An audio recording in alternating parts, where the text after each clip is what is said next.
Más del 35% de la población adulta en Cuba sufre la hipertensión arterial. El pasado 17 de mayo fue el Día Internacional para promover la concientización sobre esta peligrosa enfermedad.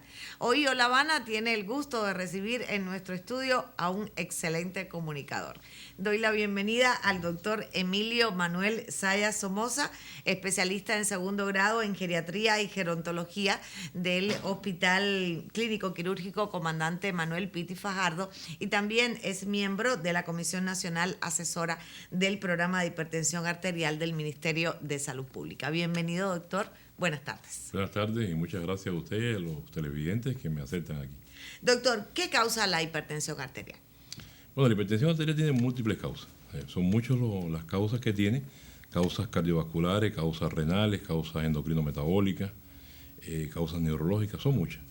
Puede ser de causa desconocida, y esas causas desconocidas vienen con perfiles genéticos, hereditarios, familiares, y causas secundarias donde aparecen, como les decía, estas enfermedades específicas, donde hay una gama de ellas que pueden producirla, desde las enfermedades renales del parénquima, del glomérulo, de las renovasculares, enfermedades endocrinometabólicas como el feocromocitoma, como el Cushing, como el hiperaldosteronismo secundario, el hipertiroidismo, enfermedades cardiovasculares como la contracción de la aorta, hasta otras neurológicas que van hasta enfermedades que afectan el sistema nervioso simpático y producen hipertensión por otros mecanismos. Hay varias causas.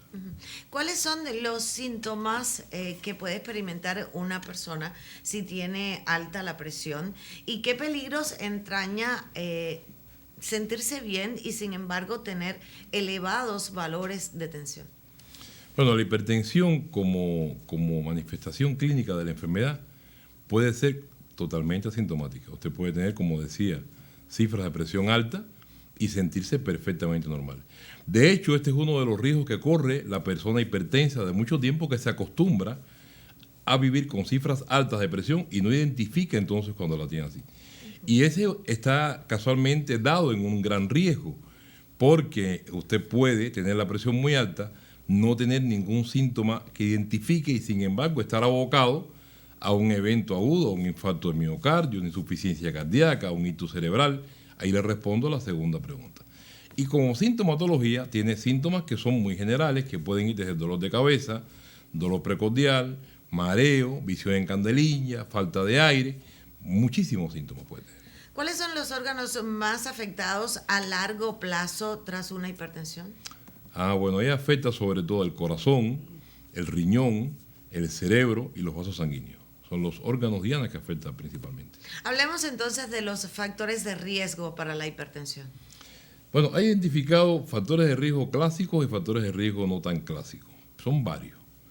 Dentro de ellos se describe la edad como un factor de riesgo, el sexo como un factor de riesgo, el peso corporal como un factor de riesgo, la inactividad física o la falta de ejercicio como un factor de riesgo, la ingesta excesiva de sal como un factor de riesgo, las cifras elevadas de las grasas en sangre, llámese colesterol, triglicéridos, como un factor de riesgo.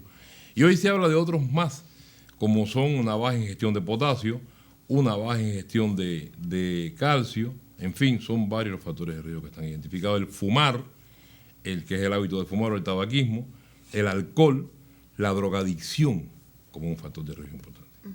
Doctor, vamos a esclarecer un tema que hemos escuchado en varias ocasiones.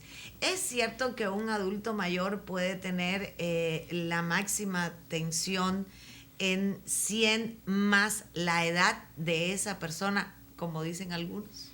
Figúrese usted, eso yo no sabría cómo llamarlo, cómo calificarlo. Eso es un concepto que tiene una parte de la población intronizada de mucho tiempo, pero es erróneo. Yo sé que se maneja, pero nada más que hagamos una reflexión. Si usted es una persona centenaria, tiene 100 años, si esos 100 años de su edad, yo le sumo 100 de presión, ¿cuál es la presión suya normal? 200, no es posible. Bueno, eso mismo hagámoslo con el que tiene 80 años, 180 no es una presión normal. Por tanto, eso no es una realidad, eso es un tabú que tenemos que cambiar obligatoriamente, porque el adulto mayor se rige por cánones y cifras de presión normales como el adulto joven, con otros mecanismos de producción, con otras formas clínicas de presentación, pero con la misma cifra de presión arterial. Doctor, ¿cómo prevenir entonces la hipertensión desde edades tempranas? Bueno, lo más importante es tener estilos de vida saludables. Y cuando hablamos de estilos de vida saludables, hablamos de alimentación saludable.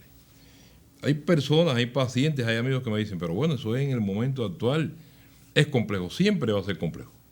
Siempre va a ser complejo porque está dada, entre otras cosas, por la cultura, incluso influenciada por los hábitos religiosos, por la zona geográfica, por la descendencia alimenticia familiar. Y no es lo mismo criarse comiendo carne de puerco frita y boniato frito y arroz con frijoles que comiendo vegetales, que comiendo pescado, que comiendo frutas, que tomando jugo. Entonces va desde la cultura familiar, desde los hábitos de vida que se inculcan desde la infancia e incluso, como le decía, desde concepciones religiosas que influyen en la alimentación. ¿Cómo prevenirlas de edades tempranas? Haciendo ejercicio físico. ¿Cómo prevenirla? Con una dieta que esté, como le decía, equilibrada, con vegetales, con frutas, con viandas.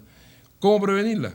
No utilizando en exceso las grasas de ningún tipo, aunque hay grasas hoy en la actualidad que son libres de colesterol, de triglicéridos, pero de ningún tipo utilizando las grasas.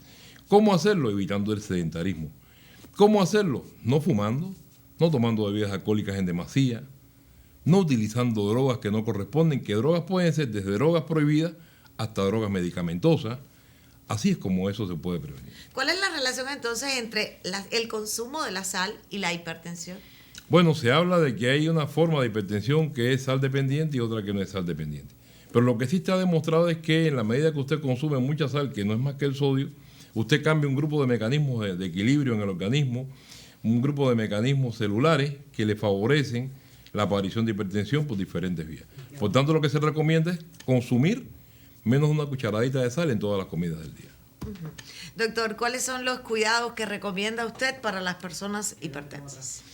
Mantener un peso adecuado, hacer ejercicio físico y una alimentación saludable. Son los pilares principales sobre los que se basa. Yo creo que con eso se puede transitar. Y por supuesto, chequearse la presión e ir al médico.